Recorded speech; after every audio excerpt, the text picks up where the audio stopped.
At my husband's corporate party, I noticed my name wasn't on any of the guest tables.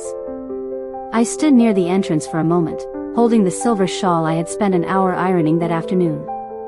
Around me, women in satin dresses laughed softly beneath the chandeliers of the Grand Windsor Hotel in downtown Chicago. Waiters moved through the ballroom carrying champagne flutes and tiny crab cakes on polished trays. But there was no seat for me. Not beside my husband. Not beside anyone. I just smiled and stepped away from the hostess stand. I'm glad you're here. Follow my story until the end, and let me know where you're watching from. Sometimes the people closest to us work the hardest to make us feel invisible. The party was meant to celebrate my husband Richard becoming the new regional director of his company.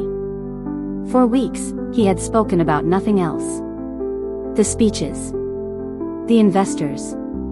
The CEO flying in from New York. But when we arrived that evening, Richard adjusted his cufflinks and quietly said something that made my chest tighten. Maybe stay toward the back tonight, Evelyn. These events can be overwhelming. Overwhelming. I had spent 38 years standing beside that man through every difficult season of his life. I sat beside hospital beds. Helped him rehearse presentations at our kitchen table past midnight. Typed his first proposals on an old IBM computer while raising our son with one hand and balancing bills with the other. Yet somehow, that evening, I had become someone embarrassing. Someone to hide. The ballroom glowed gold beneath enormous crystal chandeliers. A jazz trio played near the stage. Everywhere I looked, wives stood proudly beside their husbands, laughing for photographs while camera flashes lit the room in soft bursts. Richard, however, barely looked at me. The moment his colleagues approached, he stepped slightly ahead. Not enough for others to notice. Just enough for me to feel it. I moved quietly toward the far side of the ballroom near the dessert table. From there, I watched him introduce younger employees to executives. He smiled easily. Confident. Important. Free. A server offered me champagne. I declined and reached instead for a glass of water. That was when I noticed something strange. Across the crowded ballroom, an older man had just entered through the private side door surrounded by security and senior executives. Conversations softened almost instantly. The CEO. And for reasons I couldn't explain, he was staring directly at me. I lowered my eyes and pretended not to notice. At my age, you learn something important about humiliation. The people causing it often depend on your silence more than your reaction. So I stood there calmly beside the dessert table while the music floated through the ballroom. Someone near the stage laughed too loudly. Glasses clinked softly beneath the chandeliers. Outside the tall windows, Chicago shimmered with cold November rain. But across the room, the CEO still hadn't looked away from me. I recognized him immediately now that he had stepped closer into the light. Harold Whitmore. Even after all these years, his face carried the same sharp calmness I remembered from long ago. Older now, certainly. His silver hair perfectly combed. His posture slower. But his eyes were exactly the same. Careful eyes.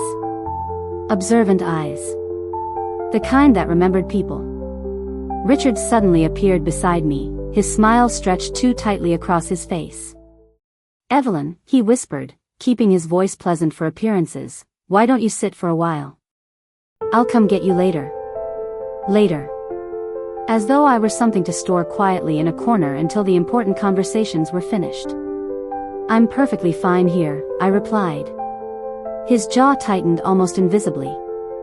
For a moment, neither of us spoke. Then Harold Whitmore began walking toward us. Not casually. Not by coincidence. Directly toward us. I felt Richard straighten beside me. His entire posture changed. The confidence he had worn all evening suddenly looked fragile, like thin glass under pressure. Around us, conversations softened. A few executives turned their heads. Harold stopped only a few feet away. His assistants remained behind him while he studied my face with an expression I couldn't quite read. Shock, perhaps. or recognition. Then he smiled gently. "Evelyn Carter," he said quietly. "After all this time." Richard let out a nervous laugh beside me. "You two know each other?" Harold never looked at him. "I've been searching for her for nearly 20 years. The room seemed strangely still after that. I could hear the faint piano near the stage again. The soft hum of the air vents above us. Even the ice shifting inside someone's glass nearby." Richard looked at me differently now. Not warmly. Uneasily. As though a door had just opened into a part of my life he had never bothered to understand. Harold's gaze remained calm. "I was beginning to think I'd never see you again," he said. And in that moment, for the first time that entire evening, my husband looked afraid. Richard forced another laugh, though no one around us seemed relaxed enough to join him. "Well," he said lightly, adjusting his tie, "small world, I suppose." Harold Whitmore finally turned toward him then. His expression remained polite, but something in his eyes had cooled. "It's actually a very small world for people who remember where they started." Richard nodded quickly, though I could tell he didn't understand what Harold meant. Neither did the others gathering nearby. But I did. And suddenly, after years of silence, memories I had carefully folded away began returning one by one. The old office on Lexington Avenue. Long nights beside stacks of financial reports. Coffee growing cold beside my typewriter while snow pressed against the windows outside. I had not thought about those years in a very long time. Harold looked back at me gently. "You disappeared," he said.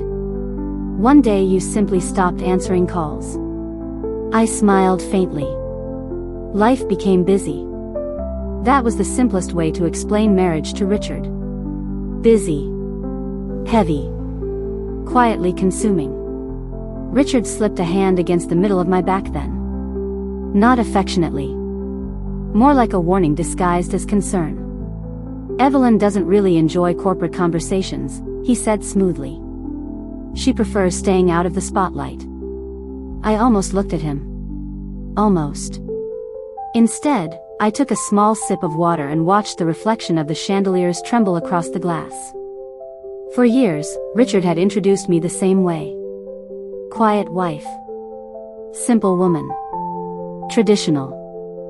As though my silence had always meant emptiness. Harold's expression darkened slightly. "That's interesting," he said. "Because years ago, she was the smartest person in every room she entered." The air around us shifted. I noticed one of the younger executives glance at Richard with visible confusion. Someone near the bar stopped pretending not to listen. Richard smiled again, but this time the strain behind it was impossible to miss. "You must have Evelyn confused with someone else." "No," Harold replied calmly. "I don't." His voice wasn't loud. It didn't need to be. Some people carry authority so naturally that even their quietness controls a room. Harold studied me carefully for another moment. Then he asked a question that made my stomach tighten. "Do you still have the blue notebook?" I froze before I could stop myself. Just slightly. But Harold noticed. Of course he did. Richard looked between us now, completely lost. "What notebook?" he asked. Neither of us answered immediately. Because suddenly, after nearly 20 years, the past was no longer quietly buried beneath polished dinners and careful smiles. It was standing in the middle of the ballroom beside us. And for the first time all evening, I realized Harold Whitmore had not come to that party by accident. For a few seconds, none of us spoke. The music continued softly near the stage. Someone laughed across the ballroom, unaware that my entire evening had just shifted beneath my feet. Richard cleared his throat first. "I think there's been some misunderstanding," he said carefully. "Evelyn hasn't worked in decades." Worked. The word lingered strangely in the air. As though the years I spent supporting his career had erased everything that came before it. Harold Whitmore didn't respond immediately. He simply continued watching me with that same calm expression. Then he smiled faintly. "That's unfortunate," he said. Because some of the best ideas this company was built on came from her. I noticed Richard's hands slowly fall away from my back. The younger executives nearby exchanged quick glances. One woman near the bar lowered her champagne glass entirely. People were listening now. And Richard hated losing control of a room. I looked down at the marble floor for a moment, watching the chandelier light ripple across the polished surface. I remembered that blue notebook very clearly. Navy leather cover. Spiral binding slightly bent in one corner. My handwriting covering every page. Back then, Harold had been trying to save a struggling investment firm from collapsing. Richard worked there too, though much lower in the company. Ambitious. Charming. Always watching powerful people carefully. I had been the one analyzing client behavior patterns at night after work. I noticed trends others ignored. Small things. Quiet things. Harold noticed too. For almost a year, he asked for my input before major meetings. Sometimes he called our apartment after midnight just to discuss strategy ideas. Richard used to love that. At first. Until people began remembering my name more easily than his. A server walked past us carrying fresh drinks. I could smell citrus and whiskey in the air. Harold looked toward Richard briefly. She wrote the retention framework that helped us survive the merger in 2004, he said calmly. I still have copies of her projections. Richard blinked. Evelyn never mentioned any of that. No, I said softly. I stopped mentioning many things after we got married. Silence settled between us again. Not angry silence. The heavier kind. The kind built from years of swallowed conversations. Richard adjusted his cufflinks for the third time in 10 minutes. A habit he had whenever he felt cornered. You're making this sound bigger than it was, he said with a strained smile. Harold's eyes returned to me. I spent years trying to locate the woman who helped build my company, he said quietly.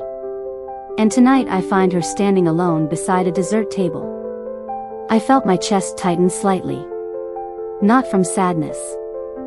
From realization. For years, I had convinced myself that disappearing had been my choice. But standing there beneath those chandeliers, I began wondering whether I had simply been taught to disappear slowly enough not to notice it happening.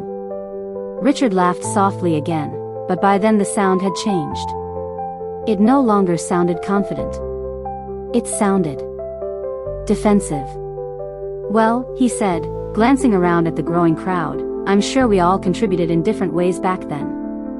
Harold said nothing to that. He simply reached for a glass of sparkling water from a passing tray and continued watching me with quiet curiosity, as though trying to understand how someone could vanish for 20 years without leaving entirely. I understood that feeling better than anyone. Disappearing rarely happens all at once. Not for women like me. It happens slowly. One compromise at a time. One sacrifice that sounds reasonable. One moment of silence repeated so often that eventually people mistake it for your personality. The jazz trio near the stage transitioned into a slower song. Couples drifted toward the dance floor beneath the chandeliers while servers refreshed the candlelit tables. Everything around us still looked elegant. But something underneath the evening had shifted. I could feel it. A younger executive standing nearby suddenly smiled at me politely. Mrs. Carter, she said carefully, were you really involved in the merger strategy? Before I could answer, Richard stepped in smoothly. That was ages ago, he said. Evelyn prefers a quieter life now. Again. He answered for me so naturally that most people probably wouldn't notice it. But Harold noticed. His expression hardened almost invisibly. Does she? He asked. Richard's smile flickered. I looked down at my wedding ring for a moment. Simple gold band. Worn thin after nearly 4 decades. There had been a time when Richard admired my opinions. Back when we lived in our tiny apartment outside Boston with mismatched furniture and unpaid student loans stacked on the kitchen counter. He used to ask what I thought about everything. Investments. Clients. Presentations. People. Then promotions came. Bigger offices. Better suits. More expensive dinners. And gradually, my intelligence became inconvenient. Especially in rooms where powerful men preferred believing Richard had built himself alone. I used to attend every company event with him, I said quietly. Years ago, Richard never introduced me as someone who disliked the spotlight. The silence after that sentence felt sharp enough to cut through glass. Richard immediately adjusted his expression. "You're making this sound dramatic," he murmured under his breath. Dramatic. That word again. Women are often called dramatic the moment they begin describing things accurately. Harold glanced toward the ballroom stage where a large screen displayed photographs celebrating Richard's promotion. Awards. Handshakes. Smiling executive portraits. An entire career carefully polished over decades. Then Harold looked back at me. "I still remember your presentation from February 2004, he said calmly. The room went silent when you finished speaking. Richard's face lost color for the first time that evening. Because he knew something the others didn't. There was only one reason nobody at this company knew I had once stood in those rooms beside Harold Whitmore. Richard had made sure of it." Richard's smile remained frozen after Harold mentioned the notebook. Only someone who knew him as well as I did would have noticed the change. His left thumb rubbing lightly against his cufflink. A habit from years ago. He only did that when he felt trapped. The ballroom noise slowly returned around us, but something had changed in the atmosphere. Conversations sounded quieter now. More careful. Several people nearby were openly watching us instead of pretending not to. Harold Whitmore still stood calmly beside me. "You really never told her?" he asked Richard. Richard gave a small laugh. "I honestly don't know what this is about anymore." But his voice sounded thinner than before. Harold finally took a sip of his sparkling water. "In 2004, your wife developed the retention model that stabilized our Midwest accounts during the merger panic," he said. "Half the executives in this room still use versions of her framework." A young manager standing nearby blinked in surprise. "The Carter retention model?" he asked immediately. Harold nodded once. Richard answered too quickly. "That was a team effort." I lowered my eyes toward the ballroom floor. The Carter retention model. I had not heard those words spoken aloud in nearly 20 years. Back then, Harold insisted my name remain attached to the framework. He said good work deserved proper credit. Richard disagreed. I remembered that argument very clearly now. We had stood in our tiny kitchen outside Boston while rain tapped against the windows. Richard loosened his tie and told me attaching my name publicly would complicate things for his advancement inside the company. "We're married," he had said. "People will assume I benefited from favoritism." At the time, it sounded practical. Reasonable. Marriage often disguises sacrifice as teamwork. So I signed the paperwork quietly. Removed myself from the presentations. Stopped attending executive meetings. And little by little, Richard became the face of ideas that had once belonged to both of us. The realization settled heavily inside my chest now. Not because the credit mattered anymore, but because I suddenly understood something painful. It had never been temporary. Richard never intended to bring me back into those rooms. Harold turned toward me gently. "I argued with legal for weeks trying to keep your authorship attached to the model," he said. Then suddenly the documents changed. Richard's jaw tightened. "Nobody stole anything," he said carefully. Harold's expression remained calm. "I didn't say they did." That silence afterward felt sharper than any accusation. A server passed carrying fresh champagne. The soft piano music continued near the stage. Somewhere behind us, people were still laughing politely at corporate jokes. But inside the small circle surrounding us, the evening had become something entirely different.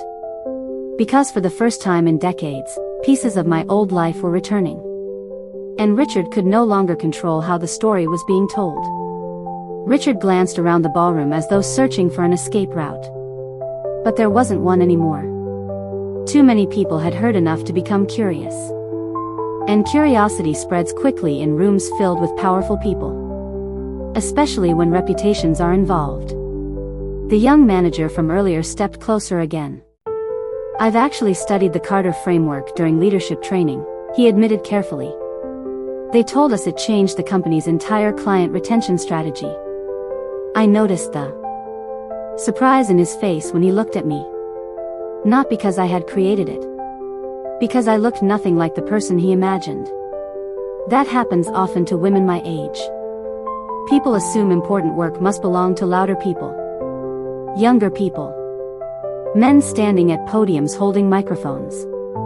Not women quietly standing beside dessert tables. Richard forced another polite smile. Corporate history tends to exaggerate things over time. Harold's eyes sharpened slightly at that. "No," he said calmly. "If anything, this company minimized her contribution." The words landed heavily. Even Richard stopped pretending to relax after that. For years, my husband had carefully built an image around himself. Disciplined executive. Self-made leader. Reliable strategist. And perhaps part of him had repeated that version of the story so often that he eventually believed it too. The ballroom lights reflected softly across the marble columns as more guests drifted closer under the excuse of passing conversations. Nobody wanted to miss what was unfolding now. Harold turned toward me again. "Do you remember the Denver presentation?" he asked. I let out the smallest breath of laughter. How could I forget? Richard looked between us silently. Harold smiled for the first time that evening with something close to genuine warmth. "She walked into a room full of senior investors carrying nothing but a legal pad and a fountain pen," he said. 45 minutes later, every person there changed their vote. A few people nearby exchanged stunned looks. One woman whispered softly, "That was her?" I remembered that day clearly now. The conference room overlooking downtown Denver. The snowfall outside. 20 executives refusing to approve the merger because they feared losing Midwest accounts. Harold had looked exhausted. Richard had barely spoken during the meeting. And I had simply explained what everyone else failed to see. People stay loyal when they feel remembered. Not managed. Not pressured. Remembered. Such a simple principle. Yet it changed everything afterward. Harold's expression softened slightly as he looked at me.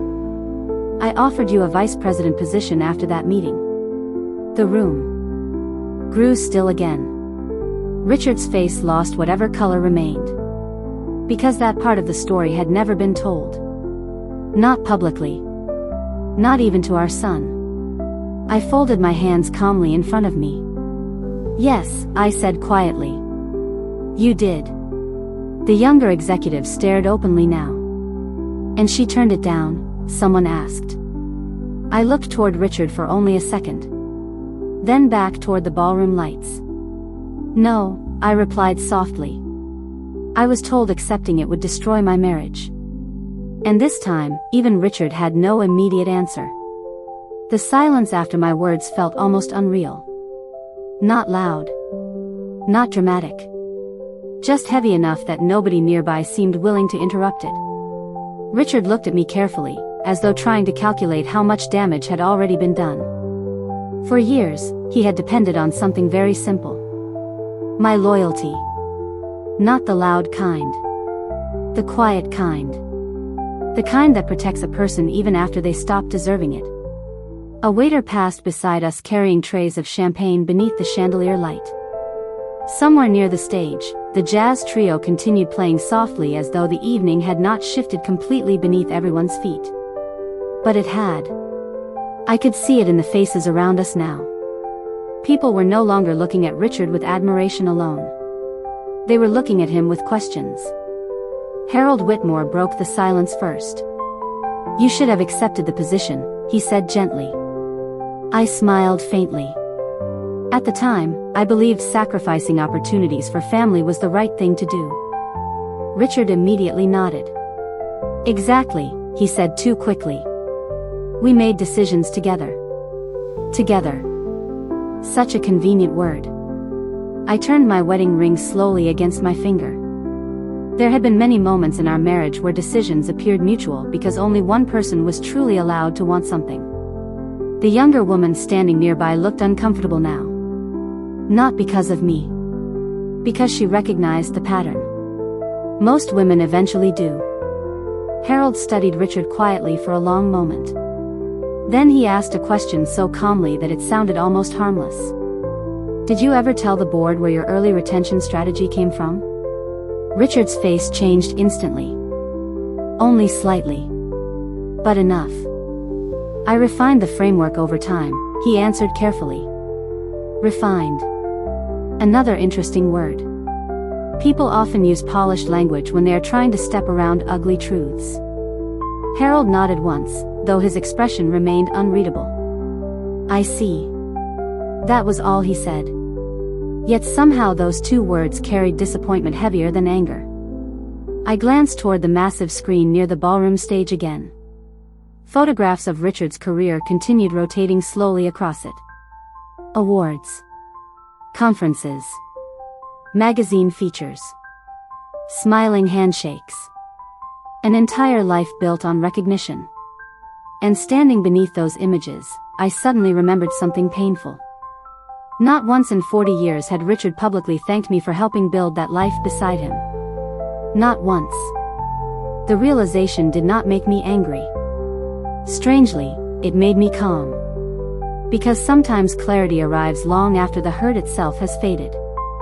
A senior board member approached Harold carefully then. Sir, the investors are ready whenever you are. Harold nodded politely. But before leaving, he turned back toward me. There's something you deserve to know, Evelyn, he said quietly. Richard straightened immediately beside me. Harold continued calmly. The company archive still contains every original document connected to your work. I felt my heartbeat slow. Not speed up. Slow down. Because suddenly, for the first time in decades, the truth no longer belonged only to memory. There were records. Proof. And judging by the expression on my husband's face, he had just realized that too. Richard recovered quickly. That was one of his talents. No matter how uncomfortable the situation became, he could usually smooth the surface before anyone noticed the cracks underneath. He smiled toward the small crowd gathering nearby and gave a soft laugh. Well, he said lightly, I think Harold may be giving Evelyn a little too much credit tonight. Too much credit. The phrase settled strangely in my chest. For decades, I had accepted less credit than I deserved so thoroughly that hearing those words no longer shocked me the way they should have. Harold, however, did not smile back. I don't exaggerate numbers. He replied calmly. That's probably why this company survived. A few people nearby exchanged uncomfortable glances. Richard immediately reached for another champagne glass from a passing tray, though I noticed he barely drank from it. His hands were no longer steady. The ballroom lights reflected softly across the crystal walls while servers prepared for the evening speeches near the stage. The large screen still displayed Richard's achievements in slow rotation behind us. Employee of the Year. Regional Growth Award. Leadership Summit.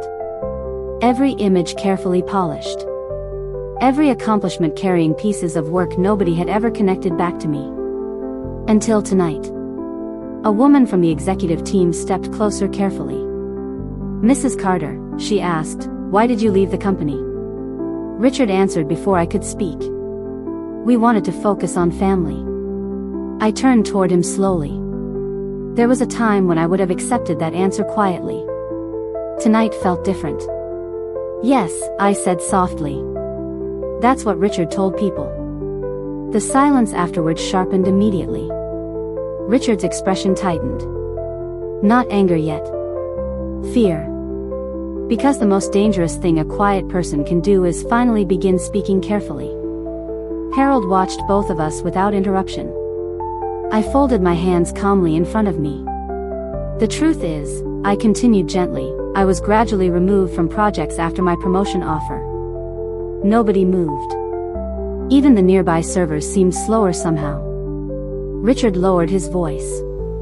"Evelyn, this really isn't the place." I looked at him for a long moment. Strange how age changes certain things. At 35, I would have apologized to keep the peace. At 68, peace mattered less than honesty. "You told me powerful women intimidate people," I said quietly. "You said stepping back would help your career temporarily." Harold's jaw tightened slightly. Temporary. Another word that had lasted decades. Richard forced out a breath. "You're remembering things emotionally." That sentence almost made me smile. Women are often accused of being emotional the moment facts become inconvenient. Near the ballroom stage, someone tested a microphone for the upcoming speech. The sharp sound echoed briefly through the room before fading again. I noticed more people watching us openly now. Not gossiping. Listening. Richard noticed it too. And suddenly, the man who had spent the entire evening trying to keep me invisible looked deeply uncomfortable standing beside me where everyone could finally see. The tension in the ballroom became impossible to ignore after that. People who had spent the evening networking now stood quietly near the edges of our conversation pretending to sip champagne while listening to every word. Richard noticed. Of course he did. His entire career had been built on reading rooms quickly. And tonight, the room was no longer on his side. He loosened his jaw slightly and forced another polished smile toward the executives nearby. "I think we're turning old memories into something larger than they were," he said calmly. "Evelyn made sacrifices for our family. We both did." Sacrifices. Such a gentle word for disappearing. Harold Whitmore set his glass down on a nearby table. "No one is questioning sacrifice," he replied quietly. "The concern is recognition." Recognition. That word seemed to settle over the ballroom more heavily than anything else said that evening. I looked toward the large projection screen again. Richard's corporate biography had just appeared beside a photograph of him shaking hands with investors in Manhattan. Self-made leader. Visionary strategist. I stared at those words for a long moment. Then I realized something strange. I no longer felt embarrassed. Only tired. Tired of watching myself erased in elegant ways. A woman from the board stepped forward carefully. "Harold," she asked softly, "are the original records really still archived?" Harold nodded once. "Every report. Every presentation. Every authorship file." Richard immediately spoke. Corporate archives don't always reflect collaborative environments accurately. But this time, his voice carried strain he could no longer fully hide. Harold's gaze remained steady. The authorship files were very accurate before they were amended. Amended. Not shared. Not collaborative. Amended. I noticed Richard's fingers tighten around his champagne glass. For years, he had controlled the story by keeping me silent. But documents don't stay silent forever. The ballroom lights dimmed slightly as staff prepared for the official promotion speech. Near the stage, microphones were adjusted while soft instrumental music continued playing overhead. Everything still looked refined. Elegant. Professional.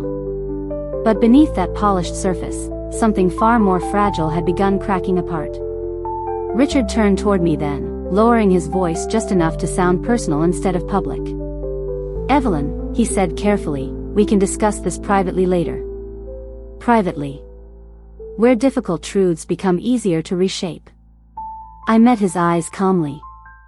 "No," I said softly. "I think I've spent enough years discussing things privately." For a second, real panic crossed his face. Not because I had raised my voice. Because I hadn't. Quiet people frighten others most when they finally stop protecting them. Harold glanced toward the ballroom stage as someone announced that the evening speeches would begin shortly. Then he looked back at me one final time. "You deserve to hear the full truth," he said gently. My chest tightened slightly. Because deep down, I already knew whatever came next would change far more than this evening. The ballroom grew quieter as guests began moving toward the stage for Richard's promotion speech. Soft music floated through the room while hotel staff adjusted the microphones beneath the golden lights. Crystal glasses shimmered across the tables. Everything still appeared elegant from the outside. But the atmosphere around us had changed completely. People were watching Richard now with careful eyes. Not admiration. Evaluation. I had seen that look before in corporate rooms years ago. Powerful people become very uncomfortable when they realize a story may not belong entirely to the person telling it. Richard straightened his jacket slowly. Then he turned toward me with the same calm expression he used whenever he wanted to regain control privately. "You're upset," he said quietly. "And Harold is making assumptions based on old records." Old records. As though decades of silence could reduce truth into paperwork. I looked at him for a long moment. The strange thing was, I no longer felt emotional. Not angry. Not heartbroken. Only awake. Harold Whitmore glanced toward the stage before speaking carefully. "The authorship documents were never the only issue," he said. Richard's shoulders stiffened immediately. "There's more?" one of the board members asked softly. Harold nodded once. Then he looked directly at me. "Evelyn resigned 3 weeks after legal informed us someone had requested her removal from future executive consideration." The words landed quietly. But the silence afterward felt enormous. I heard someone near the bar inhale sharply. Richard answered almost instantly. "That's ridiculous." Harold remained calm. The request came from inside the company. Inside the company. I felt something cold settle into place inside my chest then. Not shock. Something worse. Confirmation. Because deep down, there had always been a part of me that suspected my disappearance had not happened naturally. Richard stepped closer to me, lowering his voice tightly. "You're really going to believe this after all these years?" I noticed something then that I had somehow ignored for decades. He never denied it directly. Not once. I folded my shawl more carefully over my arm. The ballroom lights reflected softly across the marble floor while guests pretended not to stare openly at us anymore. Harold reached into the inside pocket of his suit jacket slowly. Then he removed a thin cream-colored envelope. Old. Slightly worn at the corners. "I kept this because something about it never felt right," he said quietly. Richard's face changed instantly. Real fear this time. Not discomfort. Fear. Harold handed the envelope toward me. I recognized the signature before I even opened it. Richard Carter. My husband. Dated March 14, 2004. The night before I officially resigned. My fingers suddenly felt unsteady against the paper. Not because I didn't understand what it meant. Because I finally did. I opened the envelope slowly beneath the ballroom lights. Inside was a single typed document. Short. Formal. Cold. A recommendation submitted to the executive board in March of 2004 advising that I be removed from future leadership consideration due to potential internal conflicts of authority. Signed by Richard. My husband. For a moment, I simply stared at the paper while the sounds of the ballroom faded into the distance around me. Not because I was surprised anymore. Because some betrayals take years to fully arrive. I remembered that spring clearly now.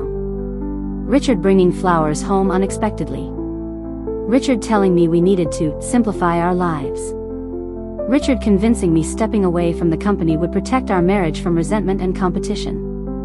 Back then, I believed sacrifice and love were the same thing. I folded the letter carefully and slipped it back into the envelope. My hands were steady now. Strangely steady. Richard stepped closer, lowering his voice. Evelyn. I was trying to protect us. Us. There it was again. The word that had quietly erased me for nearly 40 years. I looked at him calmly. "No," I said softly. "You were protecting yourself." The silence after that felt complete. Not explosive. Final. Around us, nobody spoke. Even the music near the stage seemed distant now. Harold Whitmore watched me carefully, though his expression carried no pity. Only respect. And somehow, that mattered more. Richard's shoulders lowered slightly then, as though something inside him had finally given up pretending. "I never thought it would go this far," he admitted quietly. But I realized something important in that moment. It had already gone far. Years ago. The night he decided my voice was useful privately but dangerous publicly. A staff member approached the stage microphone and announced Richard's promotion speech once again. Applause began politely across the ballroom. Richard didn't move. Neither did I. For the first time in decades, the carefully constructed version of our marriage stood exposed beneath bright lights where everyone could finally see it clearly. Harold extended a small business card toward me. "If you ever wish to return," he said gently, "there are still people who remember exactly who you are." I looked down at the card for a moment. Then toward the ballroom windows where Chicago shimmered beneath the rain outside. Years earlier, I would have cried. That night, I simply smiled. Not because I had won. Not because Richard had lost. But because after nearly 40 years of becoming smaller for someone else's comfort, I finally stopped feeling invisible. And as I walked away from the ballroom beside the sound of quiet whispers and fading applause, I realized something I should have understood long ago. The people who truly value you never ask you to disappear in order to love them.